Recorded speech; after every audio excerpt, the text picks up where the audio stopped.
I got an email saying that Frank was waiting, but then he is not there.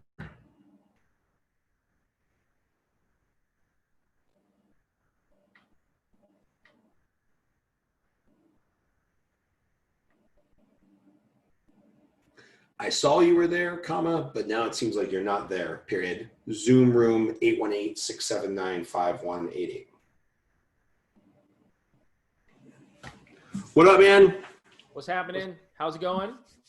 It is going as well as can be expected, considering the world is burning down.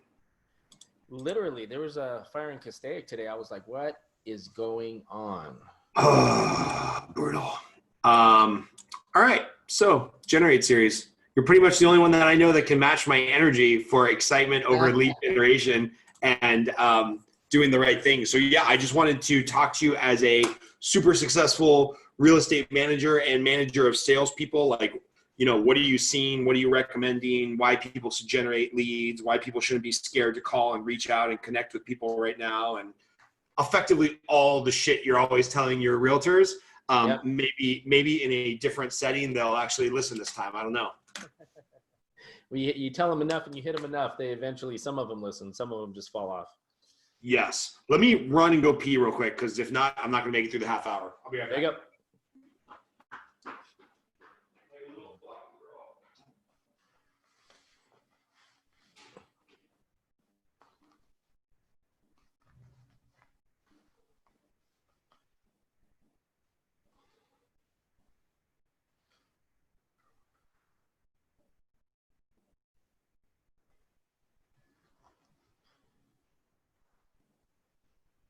On the lead generate series with Scott Groves. Where's Scott Groves? Where'd he go? Scott? Just me and his office. What's going on with that? All right. Woo! That was great. Thank you, Frank. What'd she say? You said that was great. Thank you. Oh, yeah. Whatever you just did. Diet Pepsi. Diet Pepsi, yeah. All right, cool. And then, oh, by the way, when I say we're going to go live, like it really goes live instantaneous. So okay. I've almost made some dirty jokes. I was like, oh, yeah, that's not like Facebook where it takes a few minutes to get going. How do you want me to introduce you? What's the greatest hits? Oh, my God. Wow. I'm so humble that I don't know what to say about myself. Perfect. I'll just say that you're an awesome team lead. How many agents assigned to KW Porter Ranch? About 186 as of right now. Cool. On the way to 200. Still is a full-time. Do I want to say you still sell real estate? You can. Okay, cool. I recruited 147 agents last year. Nice. That's pretty good. And you have 2 kids or 1 kid? 3 kids. 3 kids. Jesus. I knew about the daughter. Wait, can they hear me? Are they there in the background? Nobody's there. I guess I've only heard your frustrations with the daughter. I kind of blocked out the other 2 that you're not frustrated with right now. Yeah, that was then, and yesterday was different. So perfect. All right, cool. Well, I'm gonna go here, and as soon as I say live, we'll be live in like 3, 2, 1. All right, cool. There we go. Hey, we're live, because that's what happens when you click the button. You actually go live. Hey, good afternoon. It is Monday afternoon. I am interviewing my friend and somebody who I look up to, Frank Bernardo, and there's a lot to say about Frank. He's got an awesome girlfriend who I adore. He's got 3 kids. He still sells real estate full-time and is in the lead generation game himself. But most importantly, and I think where he can add the most value, is he currently manages over 180 salespeople. So Frank's having that conversation every single day with people who need to lead generate and build relationships for a living. He's a great coach. He's a great team lead. We feel very blessed to have you on today talking in the Generate group. So Frank, what did I miss in the 30-second bio? Oh, thank you so much. I really, really, really appreciate that. I don't know. When I first started in real estate, I learned lead generation really, really fast. I was rookie of the year for Keller Williams in the whole Los Angeles area.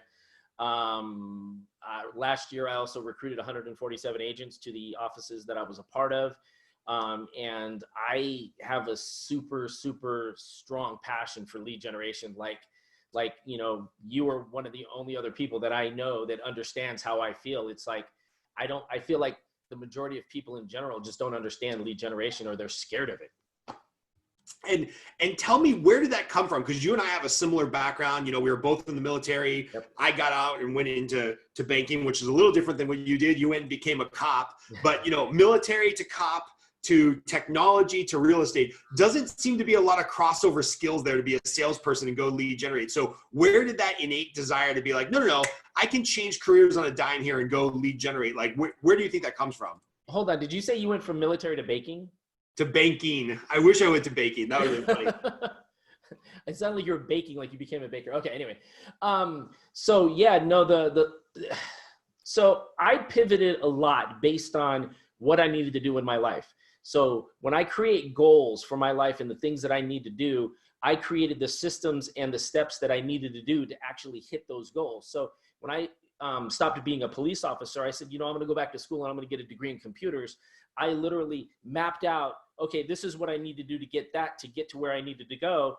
And, you know, at 30 years old, nobody was like, oh yeah, by the way, this is how you do college. I went to college and I signed up for 34 units in my first semester, which that's insane. And I didn't even realize it halfway through my second semester of 32 units that was insane.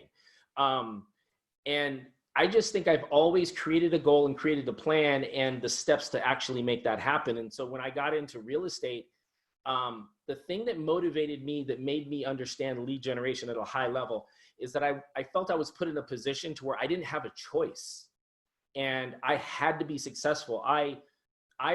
So I got my degree and then I got a job as fixing all the computers in the car dealerships. It was a company called Universal Computer Services. So the leasing computer, when you print out that really long lease for your car, like I fixed that computer, which sucked. But I got my real estate license to be an investor. And so I had my real estate license and I had this job, and I realized I could do both really poorly. So I figured I needed to quit one to actually make one work. And so at the time I was married, and I said, you know, I went to my wife who was pregnant with our first kid, not working. And I said, listen, I think I'm going to be really good at this real estate thing. No listings, no sales, no nothing. And I said, I want to quit. And she looked at me and she said, go for it. It's literally the only supportive thing she ever did in that marriage. And the thing is that I stepped out of that role and I literally walked into the office surrounded by hundreds of thousands, agents that were making hundreds of thousands of dollars a year, scared to death, sitting there knowing I have a kid at home. And I'm like, well, what do I do now? And so what I did is I just listened to all these guys talking that I knew they were making six figures. So if I just copied them, I knew that I would have some level of success. And I literally created like the worst script that you could ever create, not even thinking it through, and started just picking up the phone and calling people every day. Like I would just come in at 8 a.m. I'd pick up the phone and start calling people. And I just kind of felt like it was desperation. So it really was born out of desperation. You just had no choice other than to generate. And I think we've all felt that before, right? So Tom, Sylvia, Dave, or Danielle, a bunch of people are watching this live right now. You know, leave a comment or click the like button if you've ever felt that sense of desperation where it's like, no, I didn't do anything special. I just needed to generate a lead or a sale to feed my family. And, you know, sounded like your ex-wife at the time was pregnant and you had a kid on the way. And there was no, like, failure was really not an option, right? It wasn't. And that's the one thing I always tell my agents when I bring them on. I said, it has nothing to do with talent. It has nothing to do with skill set, because I'm living proof that it 100% comes down to work ethic. Because like I said, I had the worst script and I got on the phone and just started calling and calling and calling. And I always tell people, I'm going to give you every tool that you need to be successful. If you're on my real estate team or if you're in my real estate office, the only thing I can't do is do the work for you. So if you're willing to do the work, do the things that I tell you to do, it's going to happen, because I like practiced on my clients. That's the one thing you should ever do. You should never practice on your clients. I did that, but I ended up just through sheer force, sheer will, actually became successful. I think I did. It was a 165,000 GCI in my first 6 months of real estate. And the adrenaline of getting my first deal and closing my first commission just pumped me up so much that I knew that I could compete with all these people around me and even do a higher level of lead generation than them, that's what got me excited to just blow up my business. Well, and I know it's so easy for people that are in the rhythm, or they're having some success, or they've adopted a lead generation practice. It's easy for you and I to say, hey man, you just got to do the work, right? Like Nike, just do it. You got to make the calls. You got to build the relationships.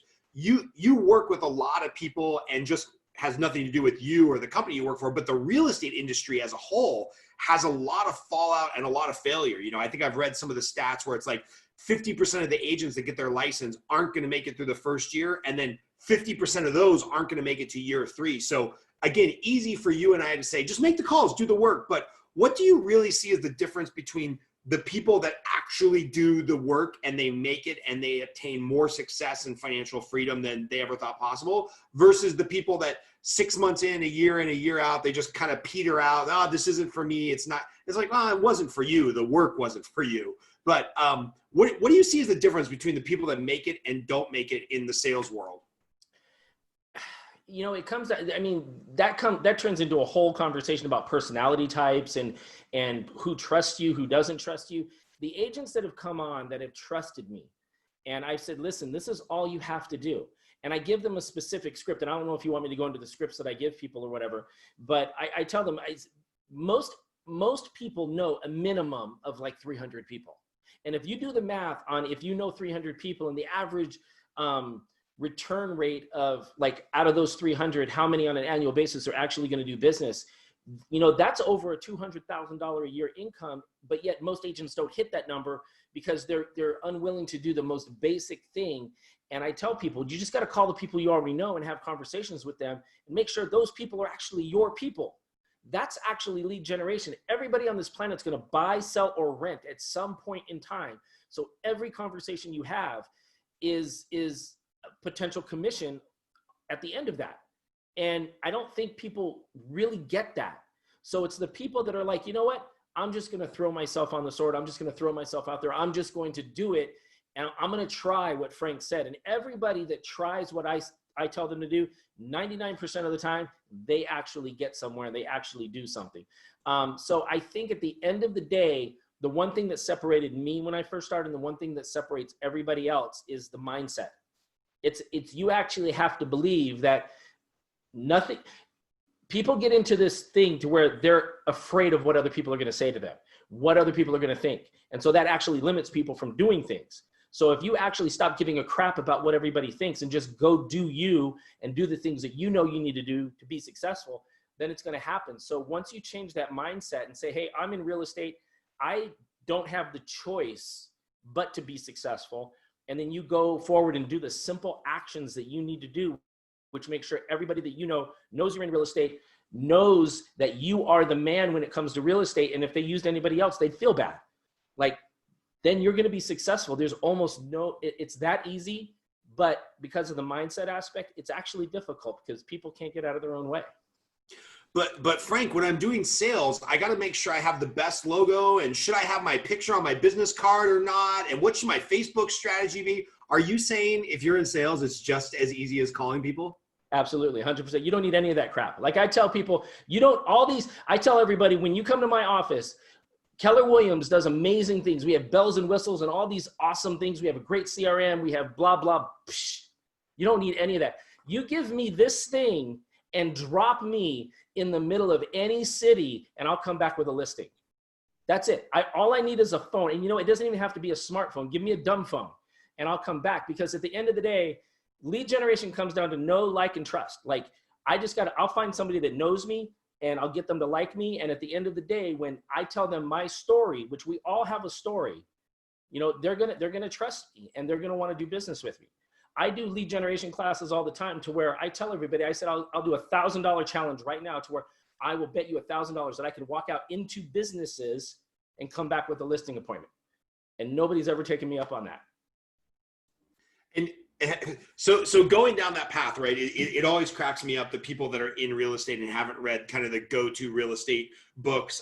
You know, obviously I've worked with a lot of people at Keller Williams over the years. Always shocks me how many people have not actually read this book. My copy's all tabbed up and highlighted and stickered out and whatnot.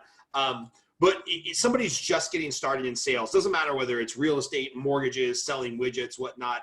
You know, I've got a friend who we're going to interview here in a couple of weeks that does life insurance. And to your point about having to talk to everybody, he's like, we have the best job in the world. Guess what? Age is undefeated. Every single person dies. So you just need to go have a conversation. When you die, do you want the people that you love to get money or no money? Like, everybody's going to die. So it's that easy. So what are some either books that you've read, skills that you've developed, or, you know, systems, strategies, you know, routines? I don't know if you're an early morning person. Like, what are some stuff that you do to get ready for a day of like, okay, I got to prospect for my own leads.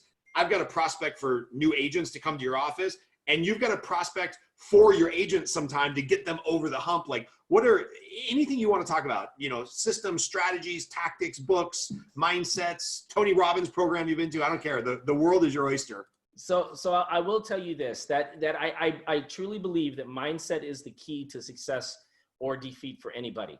I've seen people come back. I mean, I was just talking to Tracy about this yesterday. It's like, she was asking me about my finances. She was like, how do you do this? How do you do that?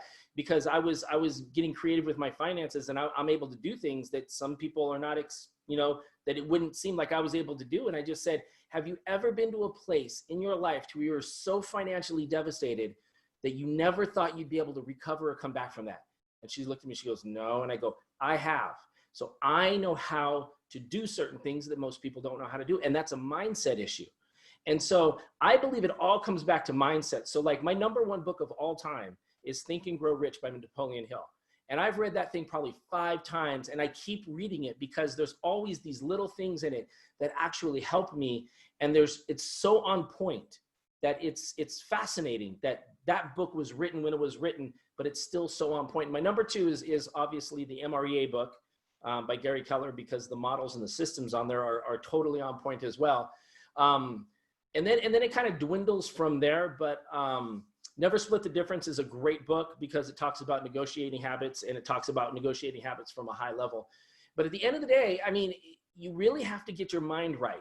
When I was going through that financial devastation and that horrible time in my life, one of the things that, and I didn't really know, there was this video I saw of a guy had a glass of dark colored water. And he said, if this is negativity, to put positivity into it, and he put clear water, you've probably seen this video, put clear water into it, and over a period of time, you know, it slowly became clear water. And he likened that to positivity defeating negativity. And the thing is that at that time in my life, I was so defeated that I said, you know what, I might as well try it. So I literally went to bed listening to positive affirmations on YouTube in my ears to go to sleep. I woke up, I listened to positive affirmation from Diane Kokoska while I was taking a shower. And then in the car, I read audiobooks, and I constantly pumped positive affirmations and all this stuff into my head because I had to defeat all this negativity that was coming in to change the way I thought, to actually get back to where I used to be when I first started in real estate. And I literally turned my business around. I wouldn't say overnight, but probably pretty fast, to where on a consistent basis, if you leave your door open in your mind, anything can creep in there. And there are so many people around you that you are the average of your 5 closest friends, right? So like, look around you and see who's saying negative things to you, who's saying positive things to you. And you know what? You don't have to unfriend people, but you can distance yourself from people and put other people in your life to get where you want to be. So I constantly just try to put positive things into my mind. There's things on YouTube that I go to. I wish I was an early morning person. I am still at almost the age of 50 years old, trying to still be an early morning person, but man, I just love to sleep. So it's just constantly putting what works for you in your mind. Cause like Tracy, when I talk to her, if I tell her to go watch a motivational video, like she'll throw something at me because that's just not her personality type. But I'm the type of person that constantly needs things coming at me to reinforce, to be positive, and constantly learn. You always have to learn. In real estate, you always have to learn. You always have to read. And if you haven't read Think and Grow Rich multiple times, if you haven't read the MREA, even if you're not with, the MREA has nothing to do with Keller Williams. It was written by Gary Keller, but it has nothing to do with Keller Williams. You need to read that multiple times. You need to exactly. There's this one, 61 days to lead generate. Horrible one. Yeah. Horrible book by a gentleman named Scott Groves. Honestly, that just tells you how to make so the reason I love your book is because you deliver the information in bite-sized chunks. Because, you know, when you have like ADHD and like squirrel, and like it's when you have something that's easy to read, it just makes it that much more consumable. And the information you have in that book is just, it's awesome. It's amazing. And if all real estate agents read that, they'd be in a better place than where they're probably at right now. So it all comes down to mindset. And that's the one thing I realized. And one of the quotes by Steve Jobs that I think is the best quote ever is that he says, look around you. And when you realize that this world has been built by nobody that was smarter than you, everything was built around you by people that were no smarter than you. Because we want to tend to think that there's all these people out here like Bezos and Trump and like all these people that have billions of dollars that are they're smarter than you. They're not. They're not. A lot of it came down to work ethic. I love the meme of Jeff Bezos sitting at his computer with the Amazon sticker up there in his like 1986 like computer. That's work ethic. Like if you create your work ethic and you just refuse to give up, that's how you become successful. And at the end of the day, the lead generation aspect of it, which is what we're talking about, I think people don't understand lead generation on what it really is. And everybody on the planet's going to buy, sell, or rent. So that means every conversation that you have has a potential to be a lead. So you should, a minimum of 2 to 3 hours a day, focus on the follow-up to that. But every time you have a conversation, try to get that person in the leads. And I think we're spoiled because so many people have a conversation like expired listings. Most agents will call expired listings and the guy will hang up on them. They'll hang up and then they'll never follow up with that lead. They'll say, hey, is that for sale? No, I don't want to sell my house. Okay, click. Well, that doesn't mean that person's never going to sell their house ever again.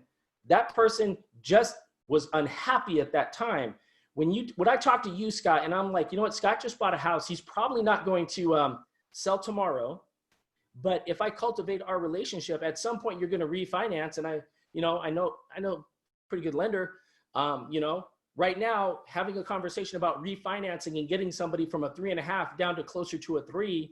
I mean, if you were able to get one of your clients down to a 3% loan on their house to where they basically lowered their payment by $200 a month, that's going to endear you to them. You didn't make a sale, but you cultivated that relationship. And you just constantly focus on nurturing people and having conversations and staying in conversations, because that 300 people that you know, if you turn that to 600, you're literally at like $500,000 in GCI as a real estate agent, just constantly keeping in conversation with people, because everybody's going to move.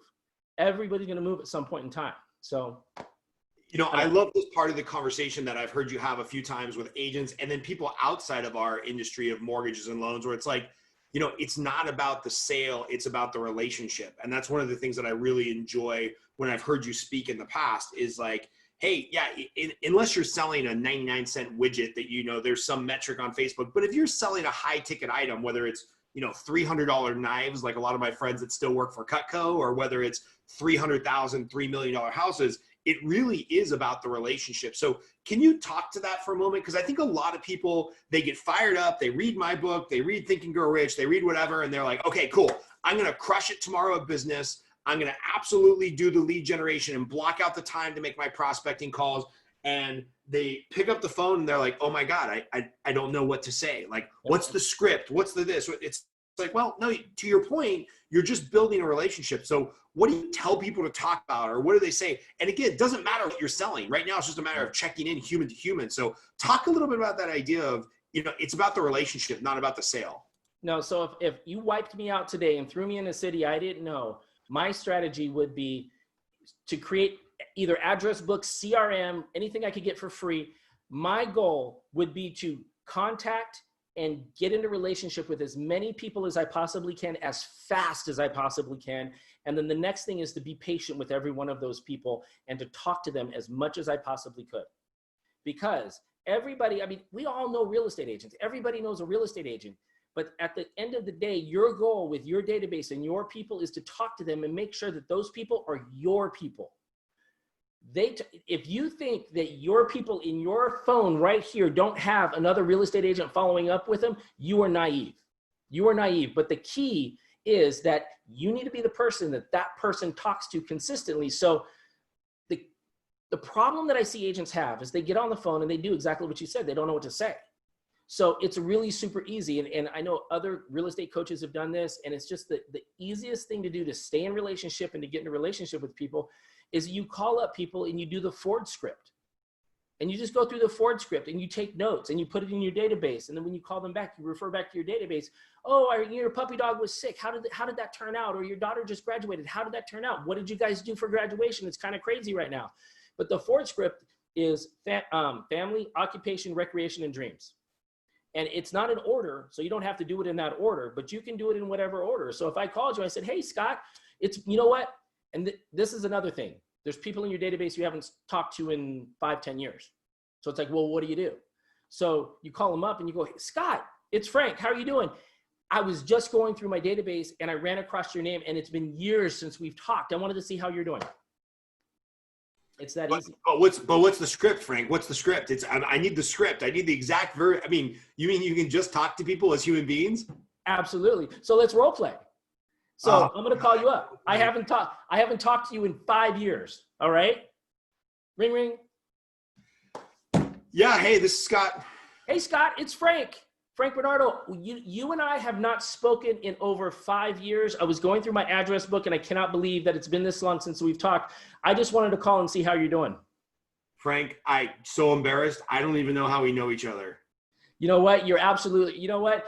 I'm in real estate. So we may have met at an open house. I think your daughter went to my daughter's school, and we went to a couple birthday parties together. My daughter's Jennifer. I don't know if that rings a bell, but how are you? I really don't remember, but I remember my wife and I were going to open houses every weekend for about a year straight before we bought our house. So frankly, that's probably how we met. That's awesome. And how do you like your house? Where'd you buy it? We ended up moving out to the suburbs, just not the absolute perfect timing to move to the suburbs with everything that's going on in the world right now. So we bought about 6 months ago this 5-bedroom house with a pool up in the middle of Valencia, and super happy with the move. Probably awesome. Once the shelter in place is done, I'm gonna be a little upset driving into LA every day, but I don't know, maybe I'll buy a Tesla and Elon Musk can drive me to work every day. There you go. And you used to be an engineer. Are you still working in the engineer field? Nope, never an engineer. Always in mortgages. Oh, okay. All right. So you know what? I wrote something down wrong. That's my bad, but that's cool. So how's mortgages doing? Surprisingly good. We are one of the few industries that's actually seen some growth in the last couple months. Super blessed with everything that's going on out there. So yeah, we're pretty busy. How about you? What's new and exciting in the world of being a police officer? You know what? It's a little crazy, and things are chaotic right now. So I won't even play. But if you know me, I'm pretty excited about going to work because I like all that kind of stuff. I'm pretty proactive. I want to help people. So it's fun. How are the kids doing? Kids are good, man. I got an 18-year-old, a 4-year-old, and a 2-year-old. So it's kind of the spectrum. My 18-year-old's getting ready to go to college, and the 4-year-old's trying to blow up the house because he's doing stir crazy. But everybody's healthy, happy, so can't complain too much. What about you? I can't remember. Do you have kids? I have 3 kids, and a 14-year-old girl, 13-year-old girl, and a 12-year-old boy. And God did not prepare me to handle girls. I'll tell you that. So. Yeah, my only girl's the 2-year-old, and I'm already a little nervous. So when they get older, and are you planning on staying in that house forever, or like what's the long-term plan for you guys? The thought was this was going to be the forever house, but you know how it goes. As soon as you move into a place, you realize all the things that are missing, and you wish it had that or wish it has this. So we were never ever going to spend more than $800,000. And now, of course, that we're here and we're happy, my wife's already looking, well, maybe you could work a little harder, honey. We could get the $1.2 million, the real dream forever house. And I'm like, how many forever houses can we have? So, I don't know. We're pretty happy here, but a couple of years things might change. Well, you know what I do for my good friends is that I have your email. It's scott@grovesteam.com. Is that still your email address? That's me, man. Let me send you a few things that I do for my friends that, talk about their neighborhood and everything that's going on. And then, maybe when this whole pandemic thing, riot, crazy stuff goes away, you and I can get together and we go have a drink sometime. Yeah, I'd be totally down for a drink. I'm going to need it. All right, man. Well, it was great talking to you, and you have a fantastic day. Thanks, man. Nice to hear from you. Thanks for the curveballs, but I mean, it's really that easy. I mean, I like the curveballs though. That's good. You were in a lay down. Oh, Frank, it's so hard. I need the scripts. I can't just talk to people like a normal human being if I'm a salesperson. If I'm a salesperson, I've got to have a sales script. That is one of the biggest myths that's out there. And the thing is that with technology and with everything going the way it is, transparency is becoming key. So when you're able to just talk to people and just have a conversation with them to make sure that, like when you and I were talking, like I brought up specific things to make us relatable to each other. Like you have kids, I have kids, that makes us the same. You know, I asked them very specific questions leading them down the path, but I wasn't pressuring for the sale because you told me you were pretty happy. That's great. As long as I stay in relationship and I'm consistent with the conversation, you're going to call me or you're going to call me and somebody else. At the end of the day, I'm guaranteed a slot, because the last thing you want to do if we're in a relationship is I call you to do our monthly check-in and you're like, yeah, I just listed my house with the local expert. So my goal is to make you my people. So you have to create those conversations, but a lot of it is just being yourself, be authentic. Authenticity is so key that people just don't get it. Yeah. I think that's the way to end an interview, right? Be authentic. Yeah, exactly. Cool, man. Any last thoughts, tips, ideas on either lead generation? Well, I said we were going to end it, but I always got to get one more tip from you. So anything else you're seeing on the people that are being successful specifically today? I mean, you know, we're coming together to have this interview specifically in a time of, you know, we're still dealing with COVID-19, and now we've got social unrest and a lot of angst in the country. But, you know, you're still witnessing a lot of people in your realm crush it in sales and lead generation. Any last tip or thought for what they're doing well? You know, so the world is always going to have noise. There's always going to be noise around you constantly. And at the end of the day, you have a goal in your life. So my goal is to hit over 200 agents. My goal is to hit $500,000 in sales volume. My goal is XYZ. There's always going to be roadblocks and speed bumps on your way to your goal. So when you hit, you know, you have riots in the street. Okay, so what do I have to do now to deal with what's in front of me to get to my goal? You have a speed bump. You got to go over. You got to get around. You know, there's a pandemic. I can't leave my house. Okay, so now my mind always goes, what can I do? Because my goal is not going anywhere. I'm still going to hit that goal. What do I have to do? And you just have to work around all these things that are given you. Like there's so many agents that just stopped what they were doing. Just stopped. They stopped calling people. They stopped talking to people. They stopped doing everything, and they just binge Netflix all day. And you just stopped your dream. So at the end of the day, it really comes down to mindset and the unwillingness to not be stopped. You just have to say, I cannot be stopped. So, you know, I'm still recruiting agents when agents couldn't come into the office. I'm still, you know, listing houses when people like have to wear gloves and a mask and won't let people in the house. It's like, you just have to figure out a way to do it. At the end of the day, talk to as many people as you possibly can and put them in your database. Consistently follow up with them aggressively.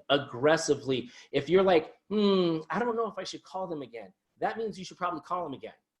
When you have to be uncomfortable and you have to be patient with your database and you have to be patient with yourself and remove all these expectations that you have about what the business should be, because everything you expect to happen is usually going to take longer, because most people underestimate what they can do in 5 years and overestimate what they can do in 1. Cool, man. I really appreciate you. I know your time is super valuable, and you even got all dressed up for us, so I appreciate that. No, that was from my appointment before. Oh, okay. All right, man. Well, I will be in touch, and we'll talk soon. Maybe you can come back on in a few weeks and give us an update as people start to return to work here in LA. Yep. Thank you so much, man. I appreciate it. Thanks, Frank. Talk soon. All right. Bye-bye.